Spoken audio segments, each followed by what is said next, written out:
በቃሉ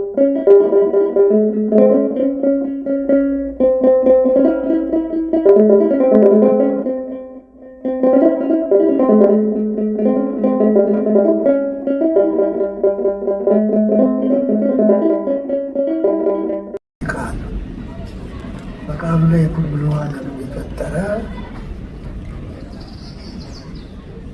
በአንድነት በሶስትነት ሲሰለስ ሲቀደስ የነበር ያለ የሚኖር ዋህደ ባህሪ ስሉስ አካል እግዚአብሔር አምላካችን እኛን ካለንበት በሰላም አምጥቶ እናንተንም ባላችሁበት በሃይማኖት አጽንቶ በዚህ በተቀደሰው ዕለትና ሰዓት በተቀደሰው ስፍራ ለመገናኘት ስላበቃን ከሁሉ አስቀድሞ ክብር ምስጋና ይግባው። ተንሥአ እግዚእነ ከመ ይምሃረነ ተንሥኦ ሥጋቲነ።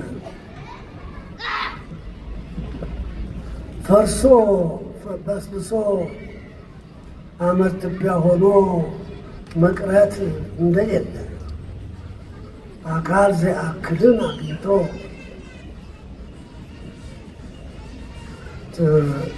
መነሳት እንዳለ ጌታችን ተነስቶ አሳይቶናል፣ አስተምሮናል። ክቡር ሊቀ ብርሃናት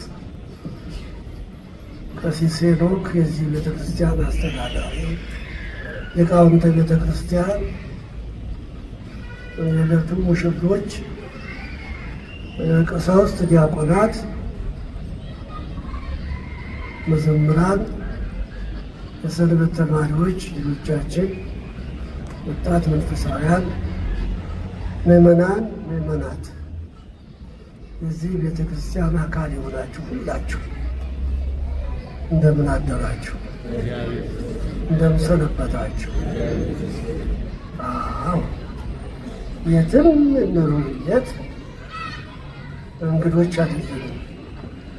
ሁላችንም በክርስቶስ አንድ በሃይማኖት እንተዋወቃለን።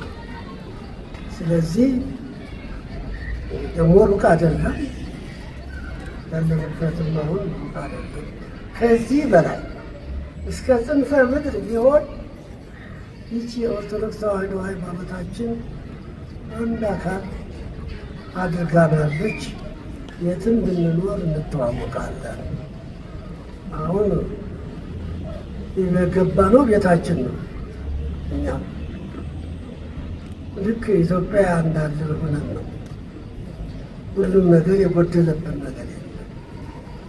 ዝማሬውም እንደዚያው ስርዓቱም ያውሉ እጅግ ደስ በሚያሰኝ ሁኔታ ተቀብላችሁናል፣ አክብራችሁናል። እግዚአብሔር ያክብራችሁ።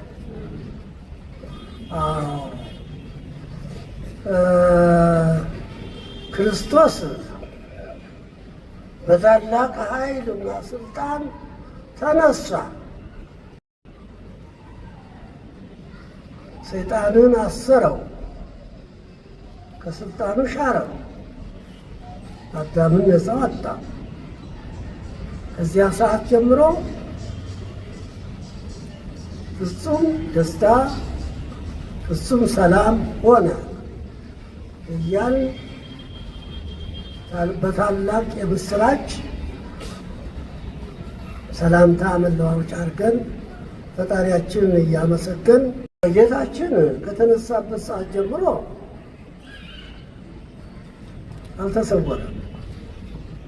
ለባለሟሎቹ በየቀኑ ለአንዱም ለሁለቱም እየታየ ትምህርት ሰጥተዋል። ትንሣኤውን አስረድተዋል። 3 ቀን ጉባኤ አሰምቷል። የትንሣኤ አግቦተ ግን የጥብርያዶስ በሳምንቱ እንዲሁ በዝግ ደጅ እየገባ ነው። ክፈቱልኝ አይደል፣ መቃብር ክፈቱልኝ፣ መግነዝ ፍቱልኝ ሳይል ነው የተነሳ። በመጀመሪያ ልዑል ባህሪውን ዝቅ አድርጎ መጋቢት 29 ቀን እሁድ በ3 ሰዓት በቅዱስ ገብርኤል አብሳሪነት ለእመቤታችን ሲያበስራት ከስጋዋ ስጋ ከነፍሷ ነፍስ ነስቶ ሰው ለመሆን ወደዚህ ዓለም ሲመጣ ማኅተመ ድንግልናዋን ሳይፈታ ወንድ ሳታውቅ ያለ ዘር ብእሲ የጸነሰችው። ሲወለድም ማኅተመ ድንግልናዋን ሳይፈታ ሲነሳም መቃብር ክፈቱልኝ መግነዝ ፍቱልኝ ሳይል ነው። ኃያል አምላክ ነው እኛ የምናመልከው አምላክ።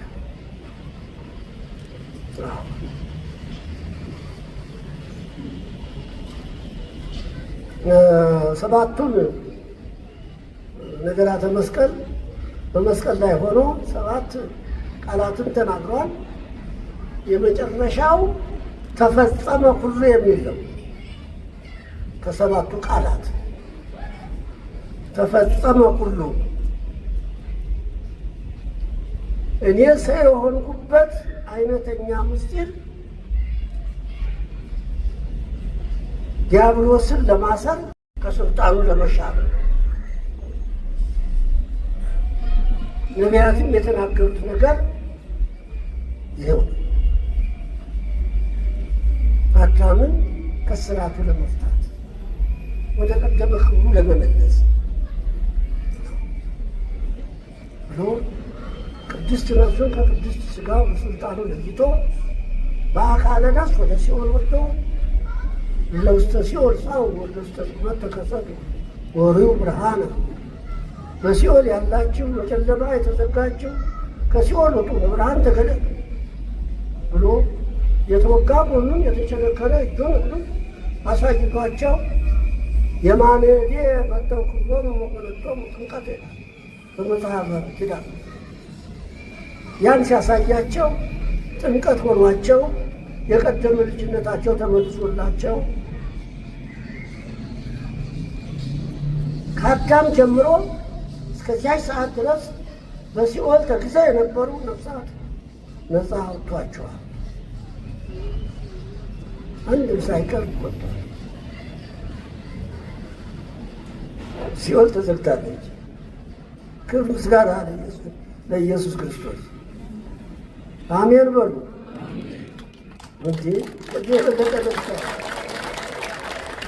ነፃነትን ሰብኮላቸዋል። ቅዱስ ጴጥሮስም ተናግረዋል። ወረ ሀበል ለሙቂታ ነፍሶ ነበር ነፍሱ ታስረው ወደ ነበሩት ነው ሄደው ከስራት ፈቷቸዋል፣ ነፃ አውጥቷቸዋል። የነፃነት በዓላችን ነው ትንሣኤ። እነሱም ስብሐት ለእግዚአብሔር ዘአውረሰነ መንግሥቶ ሰማያዊተ ሰማያዊት መንግሥቱን ያወረሰን እግዚአብሔር ክብር ምስጋና ይግባው እያሉ እየዘመሩ ገብተዋል። በጌታ ደመ ማኅተም የፋታዊ ዜማ በዚያች ቅጽበት የተመረጠ ደም አፍሳሹ ሽፍታ በቀኝ የተሰቀለው ጥጦስ ጌታ ደመ ማኅተሙን ሰጥቶት ስላመነበት ነው። ከአሽሟጠጮቹ ውስጥ አልነበረም። ትፈርሆሙ ለእግዚአብሔር አምላክከ እኛ የተሰቀልነው በሚገባ ነው።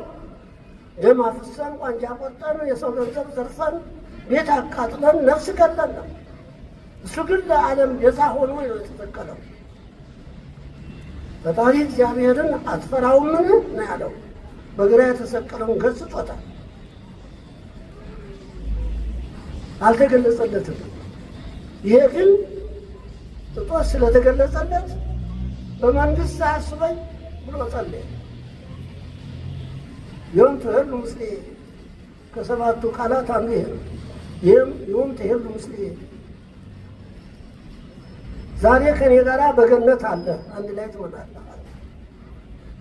አዳም፣ አብርሃም፣ ይስሐቅ፣ ያዕቆብ ደጋጎቹ አገልግሎት የፈጸሙ የእግዚአብሔር ባለሟሎች ሳይቀድሙ ሽፍታ የነበረው በዚያች ቅጽበት በመስቀል ላይ ስላመነበት ስለለመነው ደመ ማኅተሙን ሰጥቶት ተዘግታ የነበረች 5500 ዘመን ተዘግታ የነበረች ገነትን ከፍቶ የመጀመሪያ ከፋች እሱ ነው። እሱ በከፈተው ተከትለው አዳም ከነ ልጆቹ ስብሐት ለእግዚአብሔር ዘአውረሰነ መንግሥቶ ሰማያዊተ እያሉ በመዘመር ወደ ጥንት ቦታቸው ወደ ወጡባት ተመልሰዋል፣ ወደ ገነት። ክብር ምስጋና ለእግዚአብሔር ይሁን እና በአካለ ሥጋም ወደ መቃብር ወርዶ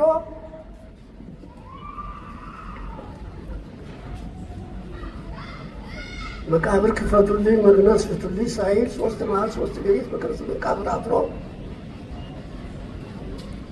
ኃያል ሕያው ሆኖ ተነስቷል። 5 ወታደሮች እንዲጠብቁ መቃብሩ ድንጋዩ እንዳይፈነቅል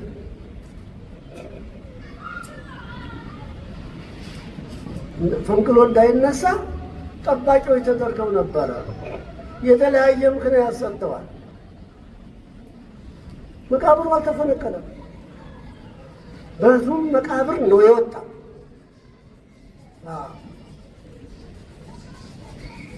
እና ከዚያ በኋላ ቤት ዘግተው አይሁድን ከመፍራታቸው የተነሳ ደቀ መዛሙርቱ ቤት ዘግተው ሲማከሩ ሲወያዩ በር ክፈቱልኝ ሳይል አሁንም እንደተዘጋ ገብቶ እንዴ ኃያል አምላክ ነው። ዓለምን እኮ በመሃል የያዘ ነው። በፈቃዱ ነው። በአጭር ቁመት በጠባብ ደረቱ እሱ የታየው 3 ክንድ ከስንዝር በምትሆን ድንግል ተጸንሶ በዚያ ጠባብ ማህፀን የነበረ እሱ በፈቃዱ ነው እንድትችል ያደረጋት። ይገርማቸዋል። በማህፀን እያለ እንኳን መላእክት ፈጣሪያቸው እዚያ መኖሩን አውቀው በማህፀኗ ውስጥ ሆነው እንደ ዓለም ሰፍቶላቸው ቅዱስ ቅዱስ ቅዱስ እግዚአብሔር እያሉ ሲያመሰግኑ ይሰማት ነበረ። እመቤታችን እንግል ታጸንን ርእሳ መንገለ ገጻ ወትሰምዕ ቅዳሴ መላእክት ከመላእክት አምላክ ይላል። እየተሰማት እንዲህ ወደ ማህፀኗ ቀርቅራ እንደ እመቤታችን ያለ ፍጡር አለ እንዴ? ሰውን የሰጠን እግዚአብሔር ክብር ምስጋና ይግባው። ታዳምጥ ነበር ይላል። ብዙ ድንቅ ነው። በቱም እንደታተመ እንደተዘጋ በቁልፋቸው ቆልፈውታል እኮ መቃብሩ። ጲላጦስም በራሱ አይሁድም በራሳቸው ቁልፍ ቆልፈውታል። 5 ጠባቂዎች ዘበኞች ያኑረውበታል። ምንም የትም ምንም እንደሆነ አላወቁም። ቅናት፣ ምቀኝነት የማያናግረው ነገር የለም። ተነሳ ሲባል ተሸበሩ። ብዙ ገንዘብ አመጡ። ዘበኞቹ ሰርቀው ወሰዱት። ሎሩና ተናግረው መስሉ ብለው አሸከሟቸው። ገንዘቡን ገንዘብ ባይለቁት የለም። አዎ ተናገሩ፣ ግን አይደለም አልሆነ። እውነት ለሐሰት ሐሰት ለእውነት አይቆምም። እውነት ያሸንፋል። እሱ ሳምንቱን ሁሉ 40 ቀን ነው ያስተማራቸው። ሳምንቱን ሁሉ እየተመላለሰ እየታያቸው ትንሣኤውን አስመልክቷቸው። ከደቀ መዛሙርቱ አንዱ ቶማስ እኔስ አይተነዋል፣ ጌታችን ተነስቷል። ዕድላሞቹ ሴቶች እነ ማርያም መግደላዊት በጣም ደስ ይላል የደሱ ታሪክ። አዎ ጨለማ ሳይፈሩ የትንሣኤውን ዕለት እኮ ሌሊቱ ገስግሰው ሄደው እሷ በተለይ ግዝም ትለኛል። አይሁድ ይጣሉኛል ሳትል ጨለማውን ሳትፈራ ገስግሳ ሄዳ ያው መላእክት የመቃብሩን ድንጋይ ፈንቅለው ባዶ ነው ያየችው። ሩጣ ሄዳ ለቅዱስ ጴጥሮስና ለቅዱስ ዮሐንስ ነው የነገረቻቸው። ጌታዬ ወስደውታል፣ የለም ጉድው ብላ ሲነግራቸው እየተሯሯጡ ሄደዋል። እሷ በነገረቻቸው መሰረት እዚያ ሲደርሱ ዮሐንስ ልጅ እግር ነው፣ በሩጫ ቀድሞታል፣ ግን አልገባም። ሽማግሌውን ጠብቋል። መቃብሩ ላይ ሲደርስ ቅዱስ ጴጥሮስ ገባ። መጠምጠሚያውን በአንድ ወገን የተገነዘበትም በአንድ ወገን አግኝቶታል። አይተው ተረድተው ተመልሰዋል ወደ ቤታቸው። እሱ ድንቅ ነው አንረዳ ብለን ነው እንጂ እሱማ ነግሮን አልነበረም እነሳለሁ ብለው ተመልሰዋል። እሷ ግን ከፍቅሯ ጽናት የተነሳ በጣም ትገርመኛለች። እነሱ ሲመለሱ እሷ አልተመለሰችም። እዚያው መቃብሩ አጠገብ አካባቢ ሆና ታለቅሳለች። ሁለቱ መላእክት በመቃብሩ ግርጌና ራስጌ ሆነው ነጫጭ ልብስ ለብሰው ቆመዋል። አንቺ ሴት ምን ሆነሽ ታለቅሻለሽ? አሏት። ጌታዬን ወስደውታል፣ ወዴት እንደወሰዱት አላውቅም። ሽቱ ቀባዋለሁ ብዬ መጥቼ ነበር፣ ተነስቷል፣ የለም አሏት። ወዲያው እያለቀሰች እንደቆመች ጌታ ተገለጸላት። አጥብቆ ለለመዱት ለወደዱት እግዚአብሔር ኢየሱስ ክርስቶስ ምንጊዜም ቅርብ ነው። የእሷ ታሪክ ብቻ ያስረዳል። እንዲያው የማርያም መግደላዊትን ልብ ይስጠን በሉ ሁላችሁ። እንደሷ ያለች ሴት አብነት መጽሐፍ ናት። ከፍቅሩ ጽናት የተነሳ እንባዋን እያፈሰሰች እየተነፈቀች እያለቀሰች ቆማ ሳለች ጌታ ተገለጸላትና አንቺ ሴት ምን ያስለቅስሻል አላት። የተክል ጠባቂ መስሏት ነበር። ጌታዬ እባክህ አንተ ወስደው እንደሆነ ንገረኝ። ጌታዬን ወስደውታል፣ ከዚህ ሽቱ ልቀባው። በምታውቀው ቋንቋ ማርያም አላት። በዕብራይስጥ ቋንቋ ድምፁን ለየችው። ረቡኒ መምህሬ ነህ እንዴ አለችው እና ዘንድ አልተቀበል ታይቃል። አይዞሽ ተነስቻለሁ። መጀመሪያ ያገለጸላት ትንሣኤን ያየች ለወደደው ሁሉ ቅርብ ነው ኢየሱስ ክርስቶስ። በዚህ አትቅሬብኛ ሆይ ሄደሽ ለወንድሞቼ ንገሪያቸው፣ ተነስቷል በያቸው። ገሊላ እንገናኝ በያቸው። ገሊላ የሚባለው ያኛው ገሊላ አይደለም፣ ታችኛው ገሊላ አይደለም። እዚህ ደብረ ዘይት አካባቢ ገሊላ የሚባል አለ። በቅርቡ እዚያ ነው የነገራት። እኔም ደርሼ አይቼዋለሁ። ሄዳ ነገረቻቸው። አንዳንዶቹም አልተቀበሉ። መናቅ መቼም ሰው ልማድ አለው። እሷ በለጠች ግን እስቲል ተገልጾላታል። ጌታን አግኝተዋለች። በመጀመሪያ ደግሞ እንደዚሁ ተሰብስበው እያሉ ለቶማስ ሲነገረው ተጠራጠረ። እኔስ አለ የተወጋ ጎኑን የተቸነከረ እጁን እግሩን ካልዳሰስኩ አላምንም መነሳቱን አለ። እግዚአብሔር የሕሊና ዳኛ ነው። እንዲህ አለ፣ እውነቱ ነው አለ ጌታ። የዓይን ምስክር ነዋ። ሄዶ የሚያስተምር ነው እኮ። በወሬ ሰምቻለሁ ከማለት አይቻለሁ ቢል ይሻላል። እውነቱ ነው አለ። በሳምንቱ እንዳሁኑ መጣ ጌታ። በተዘጋ ደጅ ተገለጸ። ቶማስ ካላየሁ ካልዳሰስኩ አላምንም ብለህ የለም ና የተወጋ ጎኔን የተቸነከረ እጄን ዳስ አለና ፈቀደለት። ሲዳስስ ገቦ መለኮት ሲዳስሰችቱ ለጊዜው ተገረፈች፣ ደነገጠ። ጌታዬ ፈጣሪ ይቅር በለኝ ዛሬ የሚያጠፋው መስሎት ወዲያው አዳነለት እጁ። ሕያው ሁና ስትባርክ ትኖር ነበረ።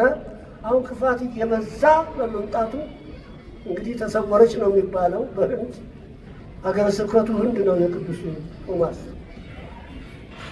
ሕያው ሁና ትኖራለች፣ ዘላለም ስትባርክ ትኖራለች።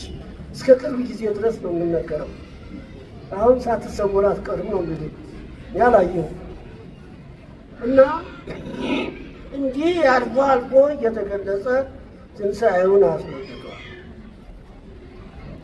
በአይሁድ ዘንድ ግን ተሰርቆ ተወሰደ ነው የተባለ። እውነትና ሐሰት አብረው አይኖሩ ይችላል። ይኸው እውነቱ ጎልቶ በዓለም ዙሪያ ክርስቶስ ታምኖበታል፣ አምነንበታል። ላመኑት እንደ ማርያም መግደላዊት ይገለጽላቸዋል፣ ቀርቦ ያነጋግራቸዋል። ለተልእኮ ሲሄዱ በሄዱበት እየተከተለ መከራውን ያጸናቸዋል።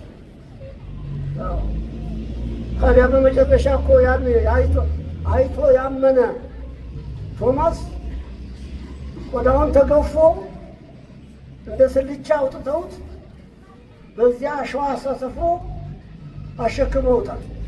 በገዛ ቆዳው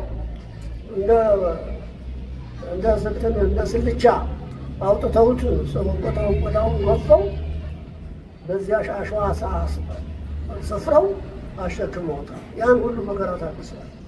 የዓይን ምስክር ነው። ይህን አይቻለሁ፣ ተነስቷል፣ ኃያል አምላክ ነው፣ ሲያርግም አይቼዋለሁ አለ። ደረቱን ነፍቶ መሰከረ። አዎ ይገባቸዋል።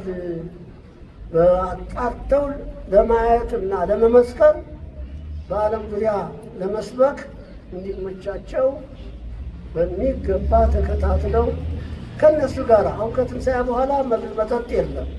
ቅዱስ ቅዱስ ቅዱስ እያሉ ሲያመሰግኑ መኖር ነው። ጌታችን ተነሳ ትንሣኤ እንዳለን ሊያስተምረን ስንል ጌታ ትንሣኤውን ለማረጋገጥ እንዲያምኑበት እሱነቱን ለማስረዳት በፊታቸው በልቷል ጠጥቷል ተብሏል። ሥላሴ በአብርሃም ቤት ገብተው ጥጃ አርዶላቸው ወይፈን አርዶላቸው ድፎ ዳቦ አቅርቦላቸው በሉ ይላል። ሥላሴን በሉ ማለት እሳት ቅቤ በላ እንደማለት ነው። ከትንሣኤም በኋላ ይሄ ነው፣ እንደዚያ ነው የሚቆጠረው። ትንሣኤውን ለማስረዳት ከእነሱ ጋር ቀረበ። ልጆች አንቅ የሚበላ ካላችሁ እያለ ተናገራቸው። ትንሣኤውን አረጋገጠላቸው። ከትንሣኤ በኋላ መብል መጠጥ እንደ መላእክት ነው ኑሮ። ዓለመ መላእክት ነው፣ ዓለመ ነፍስ ነው። የሥጋ ጣጣ ያልቃል። ግን ትንሣኤ የሚባለው የመጨረሻው ነው። የመጀመሪያው ትንሣኤ ግን ትንሣኤ ልቡና ነው የሚባለው። ትንሣኤ ልቡና ማለት ምን ማለት ነው? ንስሐ ሰው ይበድላል፣ በድሎ ንስሐ ይገባል። ንስሐውን ሲጨርስ ትንሣኤ ልቡና ተነሳ ማለት ነው። እናንተ ሁላችሁ ትንሣኤ ልቡና ተነሳችኋል። አሁን በዚህ በሰው ሀገር መጥታችሁ ይህን የመሰለ ቤተክርስቲያን ልክ የኢትዮጵያ ስርዓት ያለው ቤተክርስቲያን ሰርታችሁ ተገኝታችኋል። ይህ ትንሣኤ ልቡና ነው። ስራችሁ ሃይማኖታችሁን በስራችሁ በበጎ ስራችሁ ገልጣችሁታል። የመጀመሪያው ትንሣኤ ማለት ይሄ ነው። ሰው ንስሐ ገብቶ ሥጋውን ደሙን ተቀብሎ ከተገኘ የመጀመሪያው ትንሣኤ ተነሳ ማለት ነው። ሁለተኛው ትንሣኤ ገና ነው። ዳግም ትንሣኤ ገና ነው። ይህ የሚታየው ግዙፉ ዓለም እንዳልነበረ ይሆናል። እንደ ብራና ተጠቅሎ ያልፋል። ሰማይና ምድር ያልፋል፣ ቃሌ ግን አያልፍም ብሏል ጌታችን። ቃሉ ብቻ ነው የማያልፍ።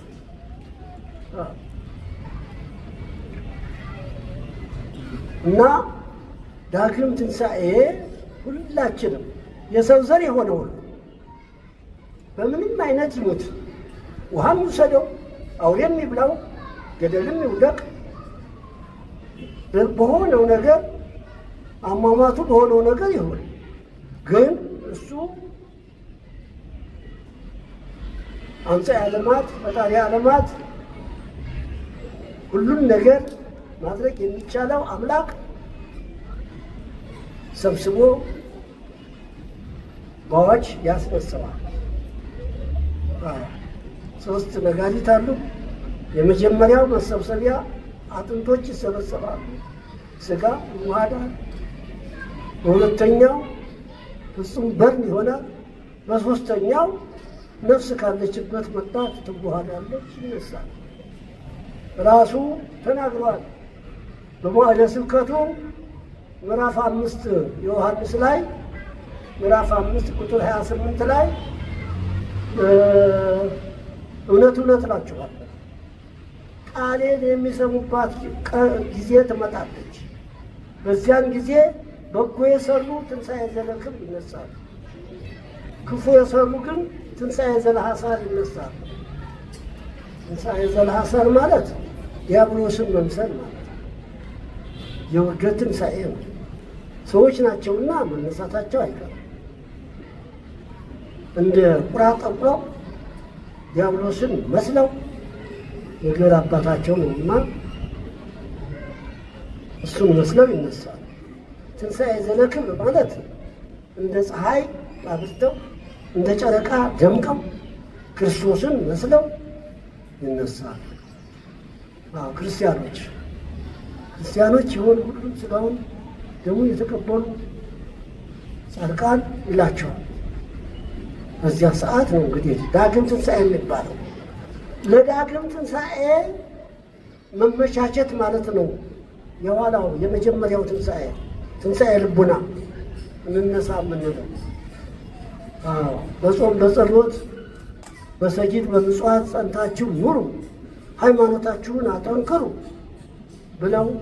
ብላ ቤተክርስቲያን የምትሰብከው የምታስተምረው ለዳግም ትንሣኤ ምቹ ሆናችሁ እንድትገኙ ክርስቶስን መስላችሁ በቀኝ እንድትቆሙ የአባቴ ቡሩካን ብራብ አብልታችሁኛል፣ ብጠማ ጠጥታችሁኛል፣ ብታረዝ አልብሳችሁኛል፣ እንግዳ በሆን ተቀበላችሁኛል፣ ብታሰር ጎብኝታችሁኛል። የአባቴ ቡሩካን ዓለም ሳይፈጠር የተዘጋጀላቸው ትወርሱ ዘንድ ወደ እኔ ኑ የሚለው አምላካዊ ምስጋና በእግዚአብሔር ቃል የሚሰማ ድምፅ አለ፣ ምስጋና አለ። ያን ለመስማት የሚያበቃ ስራ ከወዲሁ የመጀመሪያውን ትንሣኤ ተነስታችሁ ተዘጋጅታችሁ ኑሩ ትላለች ኦርቶዶክስ ተዋሕዶ ቤተክርስቲያን። እና ዳግም ትንሣኤ የሚባለው ገና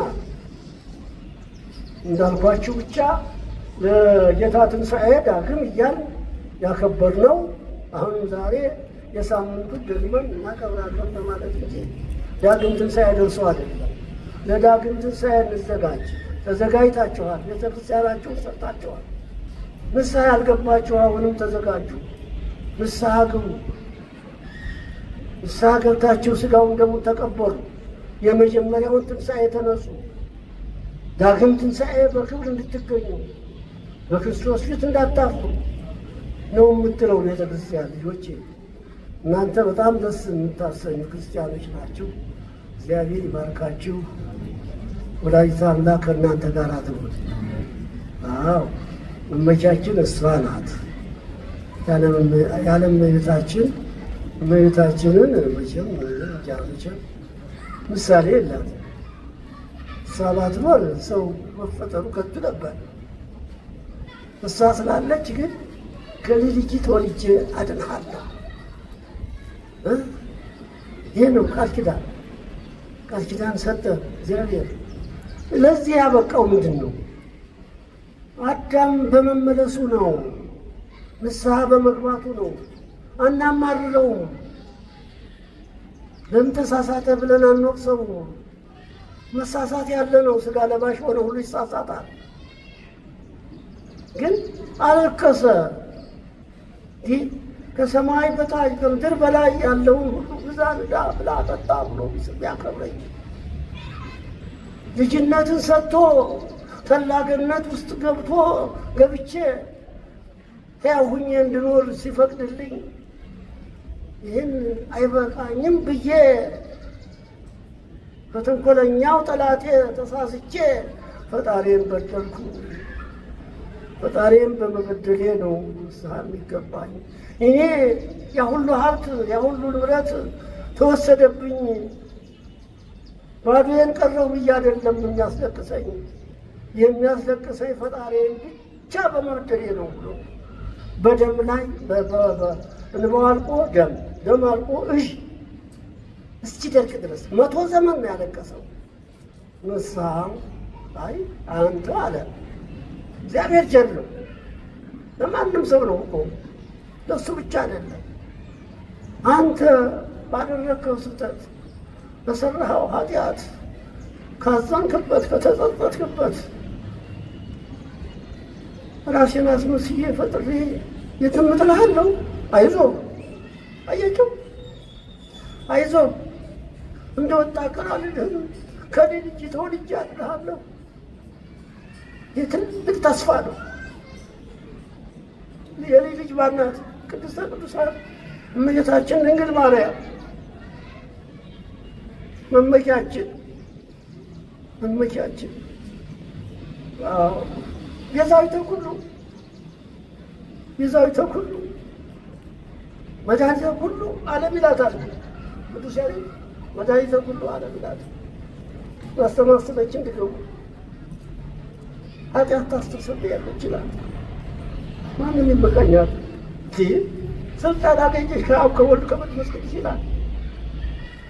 ታስተስሪ ኃጢአት ተበዋህለች ማወቅ መንፈስ ቅዱስ አይልም እንዴ ይላል። ስታዲያቶች የበለጠ ሰው አለ እስከ 3ቱ ሰማይ ወጥቶ አደረግ እንግዲህ ያየ መድኃኒተ ኩሉ ዓለም ይላል። መድኃኒተ ኩሉ ዓለምና ቤዛዊተ ኩሉ ዓለም ልዩ ነው አይደለም? ታዲያስ ክብር ምስጋና ለእግዚአብሔር ይሁን። ቅድስተ ቅዱሳን ድንግል ማርያምን የፈጠረልን መመኪያችን እሷ ነው። ከእሷ ተወልዶ ነው። የት እናውቀው ነበር? እኛማ ክደነዋል እንዴ! ተክዶ ነበር እኮ። በቸርነቱ አይዟችሁ ብሎ መጣ። እሷን አዘጋጀ ለእናትነት። በድንግልና ተጸንሶ በድንግልና ተወለደ። 33 ዓመት ታዘዘ። 33 ዓመት ከ3 ወር ሲሆነው በቀራንዮ አደባባይ ላይ በገዛ ፈቃዱ እጁን እግሩን ዘርግቶ በ5 ችካሮች ተቸንክሮ ምራቃቸው እየተፉበት እያሽሟጠጡት ሳይቀየማቸው ሳያዝንባቸው አባ ስረሮሙ ስለዘያሙ ይገርማል። አባት ሆይ ይቅር በላቸው የሚያደርጉትን አያውቁትምና ነው ያለው። በመስቀላቸው እኮ አልተቀየመም፣ አልተቆጣም፣ አልፈረደባቸው። 70 ዘመን ለንስሐ ሰጣቸው። እምቢ አሉ። እምቢ ላለ ታዲያ ምንድን ነው? መከራ ይምከረው አይደለም እንዴ? መከራ ይምከረው። በመከራ ተመከሩ። አሁንም እንኳን አልተመለሱም እኮ ጌታ ይሁድ። ግን ከሱ የቀረ ነገር የለም። አሁንም እኛ የተሰጠንን ጸጋ እንዳንረሳ እንደ ማርያም መግደላዊት ያለ ልብ ይስጠን። ፍቅር ያለው ፍጹም ፍቅር የክርስቶስን ፍቅር ፍጹም ፍቅር ይዞ ከለመኑት ክርስቶስ ይገለጣል። አለዚያ በጥበብ በፍልስፍና አይገኝም። ለየዋሃን ነው የሚገለጸው፣ ለደጋጎቹ ለበጎቹ ነው የእሱ ቅርብነት። ክርስቲያኖች በጎ ያርጋችሁ፣ እንደ ማርያም ያለ ልብ ይስጣችሁ። ተነሳይ ሀሳብ ተነሳይ ምኞት ይኑራቸው። ማንም ሰው አልበደልኩም ቢል ውሸተኛ ነው። እኔ ከራሴ ጀምሮ ነው የማውቀው። ሰውነቴን ያውቀዋል። ደካማ ፍጡር ነኝ። እሳሳታለሁ፣ በአነጋገርም በስራም በሆነው ነው። ግን መመለሻ መንገድ ሰራለሁ። ንስሐ መጸጸት፣ ውይ ፈጣሪን አሳዘንኩት፣ ተሳስቻለሁ እኮ በድያለሁ እኮ ብሎ የምንመለስበትን መንገድ አዘጋጅቶልናል። አዳም የታረቀበትን መንገድ አይተናል። ጴጥሮስ የታረቀበትን መንገድ አይተናል። አዎ ንስሐ የማይመልሰው ኃጢአት የለም። የፈለገው ነገር ይፈጸም፣ ግን እግዚአብሔር ካደለው ቶሎ ብሎ ደንግጦ ይመለስ። ማንም ሰው ነው በንስሐ ከፈጣሪው ጋር መታረቅ ይችላል። ራሱ ያ ወንበዴ ከጌታ ጋር በቀኝ የተሰቀለው ጥጦስ እንደ መጽሐፍ የሚነበብ እኮ ነው። በዚያች ቅጽበት ስንት ቀን ሰገደ፣ ስንት ቀን ጸለየ፣ ከጧት እስከ 6 ሰዓት ድረስ እና ሁላችንም እንደ ወንበዴው አጠራራችን እንደ ወንበዴው ይሁን፣ የወንበዴውን ዕድል ይስጠን። ያ ያልታደለ ስድብ ውስጥ ገባ፣ ማሽሟጠጥ ፈጣሪ እና እኛ ታድለናል። የእግዚአብሔር ልጆች እንሆን ዘንድ ስልጣን አግኝተናል። ስልጣን በማግኘታችን ክርስቲያን ተብለናል። ወደ ወገኖቹ መጣ ነው ዮሐንስ ሲጽፍ። ወደ ወገኖቹ መጣ፣ ወገኖቹ ግን አልተቀበሉትም አለ። በሥጋ ወገኖቹ የማርያም ዘመዶች አልተቀበሉትም። ወለለሰ ተወክፉ ወሀቦሙ ስልጣነ ወልደ እግዚአብሔር ይኩኑ ለእለ አምኑ በስሙ። ያምኑበት ስም ይጠቅም፣ ባያምኑበት ስሙ ይጎዳ እንዳይባል ላመኑበትማ በስሙ ላመኑበትማ የእግዚአብሔር ልጆች የሆኑ ዘንድ ስልጣን ሰጣቸው። ስልጣን አግኝተሽ ነው፣ ስልጣን አግኝተህ ነው እዚች ጣቢያ የተገኘው። ክርስቲያን ለመባል የበቃኸው ከእግዚአብሔር ተፈቅዶልህ ነው። እንዲሁ ዘሎ የገባህ እንዳይመስልህ። ስልጣን የሰጠን እግዚአብሔር ነው። የእግዚአብሔር ልጆች እንሆን ዘንድ ስልጣን አግኝተን እሱ ክርስቶስ ተብሎ ክርስቲያን፣ ወልድ ተብሎ ውሉድ ተብለናል። እንግዲህ የእግዚአብሔር ልጆች ሆነናል። የእግዚአብሔር ልጆች ከሆን ምን እናጣለን? ምንም የምናጣው ነገር የለም። ሁሉ የእግዚአብሔር ነው። የሚቸግረን ከእግዚአብሔር ስንለይ ነው። እግዚአብሔር ልጆች አይደላችሁም ብሎ ሲክደን ነው። አባት እኮ ልጁን ይክዳል። ስርዓቱን ካልጠበቅን የማይቀር ነው። ያ እንዳይሆን እንጠንቀቅ ነው ቤተክርስቲያን ጠዋት ማታ የምትወተውተው። ልጆች እግዚአብሔር ይባርካችሁ። የመጀመሪያውን ትንሣኤ እንደተነሳችሁ ያሳያል ስራችሁ። ጥሩ ስራ ሰርታችኋል። ቦታውን ገዝታችሁ፣ ቤቱን ሰርታችሁ፣ ሃይማኖታችሁን በበጎ ስራ ገልጣችሁታል። የመጀመሪያውን ትንሣኤ ከተነሳችሁ ደግሞ የሁለተኛው ዳግም ትንሣኤን በክብር ይጠብቃችኋል። እሱን መስላችሁ ልትኖሩ ተዘጋጅታችኋል። ለዚያ ያብቃን። ሁላችንም እዚያው ያገናኘን። እንገናኛለን እኮ አደባባይ በእሱ ጠሪነት በእሱ አስረሽነት ተነስተን ሁላችንም እሱን እያመሰገን እሱን እንደ ፀሐይ እየሞቅን እንኖራለን። ከገቡ መውጣት ካገኙ ማጣት በሌለባት መንግሥተ ሰማያት በዚህ ጊዜ ታልፋለች በማትባል ሀገር ውስጥ ገብተን እሱን እያመሰገን አብረን እንኖራለን። ለዚያ ያብቃን እግዚአብሔር። እኔ አሁን ዛሬ ወደዚህ የመጣሁት በእግዚአብሔር ቸርነት ነው። ይገርማቸዋል። እኔ እኮ ደግሞ የተዘጋጀው ሰው ነበርኩ። በዚህ አቅም ወደዚህ እኔ ብቻ አይደለሁም።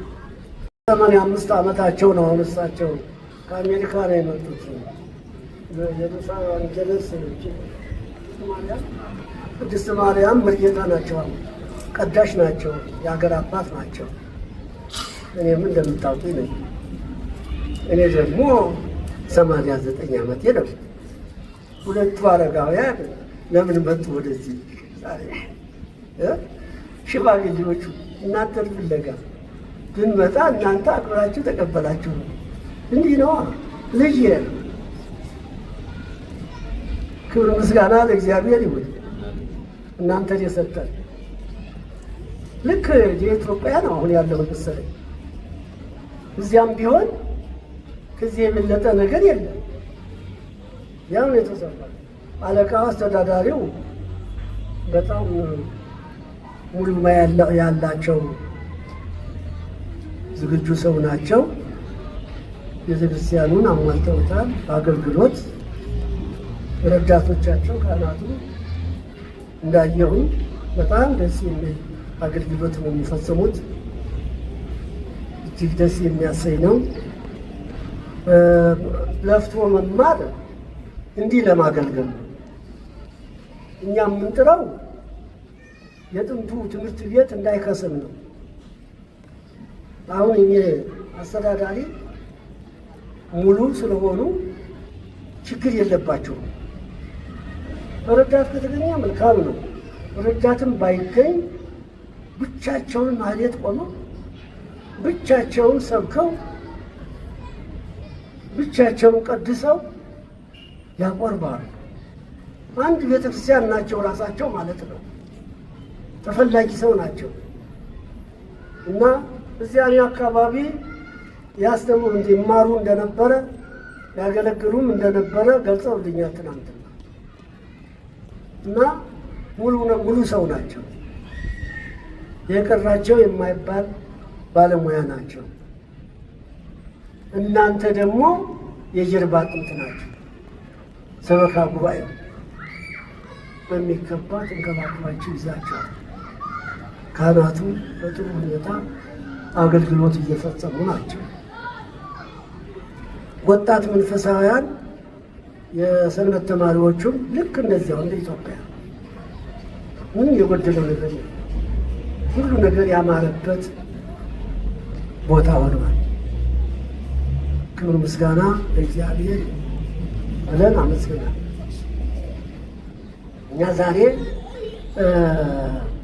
እግዚአብሔር ራሱ እውነት ነው የምናገረው። ይሄ መቼም መድረክ ውሸት አይስማማውም። የክርስቶስ መድረክ፣ ክርስቶስ የሚቆምበት መድረክ ነው። ክርስቶስ የሚሰበክበት ነው። በሱ ቦታ ላይ ሆኖ ውሸት መደባለቅ አይሆንም፣ ያስቀስፋል። እውነት ነው የምናገረው። እነዚህ ልጆች እኛ አይደለም ያገናኘናቸው፣ ራሱ በጥበቡ ነው። እንዴት እንደተገናኙ ግራ ይገባኛል። እና እኔ ባላደራ ነኝ፣ የሁለቱም ነኝ። እኔ የወል ነኝ፣ የሁሉም አባት ነኝ። ግን ይቺ ሴቷ ልጅ የታናሽ ልጅ ናት። አባቷ ሞቷል። እኔ ዘንድ ነው ያለችው። እኔ ድሮም ምኞቴ ካህን አግብታ አንድ ቤተ ክርስቲያን ለማስቀደስ እንዲከፈት። ዛሬ ችግሩ የካህን ጉዳይ ነው። ራሱን ጠብቆ ቤተ ክርስቲያን የሚያገለግል ካህን በመብራት እየተፈለገ ነው። አሜሪካ አንድ ቄስ ብቻውን ቀድሶ ያቆርባል። በሌላውም ዘንድ እንዲሁ ሆነ። የቄስ መቃብሩ ይሳማል የሚባለው ሰው አልቆ አይደለም። ይህን የሚከተል ይህንን መንፈሳዊ ስልጣን መንፈሳዊ ትምህርት የሚከተል ጠፍቶ ሁሉም ዘመናዊ ሆኖ ነው እንጂ ሰው አልቆ አይደለም። እና አሁን የሚያሰጋው ያ ነው። በዚህ ዘመን አንቺ ቄስ ነው የምታገቢ ከሆነ ብዬ ለሌላ ልድራት ታግዬ ነበር። እምቢ አለች።